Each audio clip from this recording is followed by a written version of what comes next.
तो 17.5 करोड़ में खरीदे गए कैमरून ग्रीन मुंबई इंडियंस और उनके फैंस के लिए चिंता का विषय तब बन गए जब ऑस्ट्रेलिया के लिए खेलते वक्त उनके जो हाथ था, उनका जो उंगली था, उसमें थोड़ा फ्रैक्चर आ गया। अब उसके बाद से कई स्पेकुलेशंस आ रहे थे कि शायद 5 महीने तक जो है कैमरून ग्रीन आपको खेलते हुए नहीं दिखाई देंगे, लेकिन अब जो रिपोर्ट्स आ रही हैं वो बहुत अजीब सी आ रही हैं, जिसमें एक बहुत जो महत्वपूर्ण पॉलिसी है ऑस्ट्रेलिया की तरफ से उसके बारे में कहा जा रहा है। ऑस्ट्रेलिया की जो पॉलिसी है उसके हिसाब से अप्रैल 12, जी हाँ अप्रैल 12 तक कैमरून ग्रीन बॉलिंग नहीं कर सकेंगे। जी हाँ, ये थोड़ा अजीब पॉलिसी है, लेकिन ये पॉलिसी कहीं ना कहीं निकल के आ रहा है। इसके अलावा अब कैमरून ग्रीन से ये डायरेक्टली पूछा भी गया था कि क्या वो गेंदबाजी या बल्लेबाजी कर पाएंगे आईपीएल में। उन्होंने बिल्कुल कहा कि मैं बिल्कुल अवेलेबल रहूंगा और मैं गेंदबाजी और बल्लेबाजी करने के लिए बिल्कुल फिट रहूंगा। लेकिन ये जो पॉलिसी है वो जो 12 अप्रैल तक का जो बात है मुंबई इंडियंस के लिए, वो थोड़ा सा दिक्कत दे सकता है मुंबई को पहले 3 गेम में,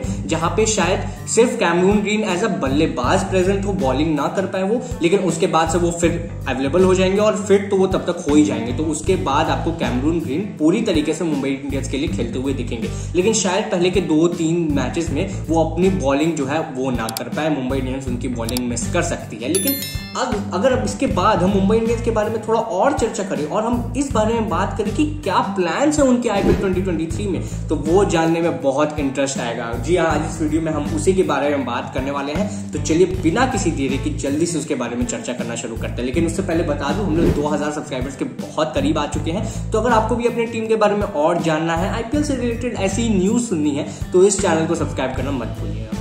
चलिए अगर हम बात करें अब मुंबई इंडियंस की और उनका क्या प्लान है, कौन से वो 3 प्लान है जिसके ऊपर वर्कआउट करेगी मुंबई इंडियंस इस बार आईपीएल 2023 में, तो उसमें सबसे पहला इनका आता है मुंबई इंडियंस का ब्लूप्रिंट। मुंबई इंडियंस का ब्लूप्रिंट क्या रहा है हमेशा से ब्लूप्रिंट, किस चीज से जानी जाती है मुंबई इंडियंस? मुंबई इंडियंस जानी जाती है एक स्ट्रॉन्ग बैटिंग लाइनअप के लिए, मुंबई जानी जाती है एक विस्फोटक बैटिंग लाइनअप के लिए, और कुछ उसी तरीके की इस बार भी बैटिंग लाइनअप आपको देखने को मिल सकती है। मुंबई इंडियंस का हमेशा से एक तरीका रहा है कि वो पहले 14 ओवर तक अपने पहले के 4 बल्लेबाज पे पूरी तरीके से निर्भर रहते हैं कि वो हमको जो है एक अच्छे पोजीशन पे कुछ 100 रन के अराउंड, 110 रन के अराउंड पहुंचा दे, ताकि बाकी के जो 6 जो ओवर्स बचे हैं उनमें उनका 5th, 6th और 7th प्लेस पे जो प्लेयर आने वाला है वो आके ताबड़तोड़ बल्लेबाजी करे। यही चीज वो पहले हार्दिक पांड्या, कुणाल पांड्या और कायरन पोलार्ड के साथ करते थे।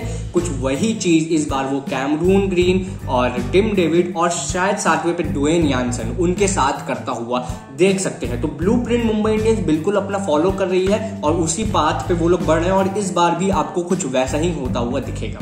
इसके बाद हम बात करें कि सेकंड प्लान की, तो सेकंड प्लान एक बहुत बड़ा वीकनेस भी बनता हुआ दिख रहा है इनका। जी हाँ, अगर आप इस बार मुंबई इंडियंस की टीम देखें तो इनके पास कोई बहुत ऐसा रिलायबल स्पिनर नहीं है। अगर इनके स्पिनर्स की बात करें तो वो ऋतिक शौकीन है, कुमार कार्तिकेय है और पीयूष चावला है, जो कि तीनों ही बहुत रिलायबल प्लेयर्स नहीं है। 2 तो बहुत यंग है और तीसरे जो प्लेयर है वो बहुत अक्सर खेलते हुए दिखाई नहीं देते हैं। तो इस बार ऐसा हो सकता है कि मुंबई इंडियंस की टीम में आप हमेशा जो 2 स्पिनर देखते थे हमेशा खेलता हुआ, इस बार वो सिर्फ 1 स्पिनर हो। जी हाँ, मेरा ये कहने का मतलब है कि इस बार अपनी मुंबई जो है वो पेस अटैक से इस बार अटैक करने को देखेगी, पेस से अटैक करने को देखेगी। जी हाँ, अगर इनके पेस बॉलिंग बैटरीज की बात करें तो Jasprit Bumrah, Jhye Richardson, Jofra Archer, Duan Jansen, Mohammad Arshad Khan, उसके बाद आपके अर्जुन तेंदुलकर, ये कुछ 6-7 ऐसे प्लेयर हैं जो कि पेस के लिए जाने जाते हैं, पेस से अटैक करना जानते हैं। इसमें आप जेसन बेरेंड्रॉफ का भी नाम जो है जोड़ सकते हैं, जो कि इनके 7वें पेस बॉलिंग पे वो शामिल हो जाएंगे, उस पेस बैटरी में शामिल हो जाएंगे। तो इस बार आपको मुंबई जो है बहुत हद तक पेस से अटैक करते हुए देखेगी, जिसमें कैमरून ग्रीन भी बॉलिंग करते हैं, बताइए 8वें फास्ट बॉलर,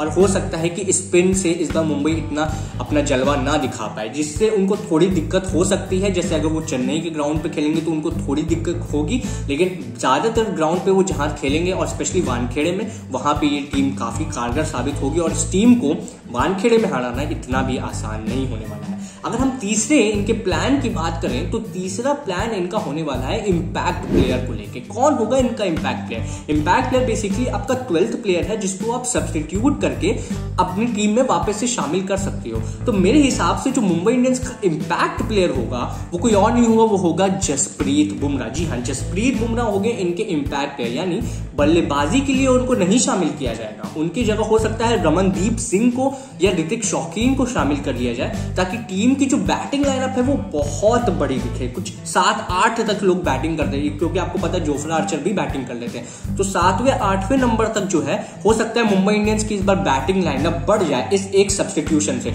और जब जैसे ही इनिंग्स बैटिंग वाला खत्म हो जाएगा, Jasprit Bumrah as a bowler वापस आ जाएंगे, तो आपके पास कुछ 4-5-6 बॉलर भी हो जाएंगे उस सेंस में। तो मुंबई इंडियंस अपने बैटिंग और बॉलिंग लाइनअप को बड़ा करने के लिए इम्पैक्ट प्लेयर का जो रूल है ना बहुत अच्छे से इस्तेमाल कर सकती है, और इनका इम्पैक्ट प्लेयर कोई और नहीं जसप्रीत बुमराह भी हो सकता है। तो यही था मेरे हिसाब से मुंबई इंडियंस का इस ब्लूप्रिंट आईपीएल 2023 के लिए और आने वाले फ्यूचर के लिए। अब आप मुझे नीचे कमेंट्स में बताइए आप कहां देखते हैं मुंबई इंडियंस को फिनिश करता हुआ इस सीजन में, और कहां जो है मुंबई इंडियंस अपने आप को आने वाले फ्यूचर में देखती है। मैं मिलता हूं आपसे अगली वीडियो में, तब तक के लिए बाय।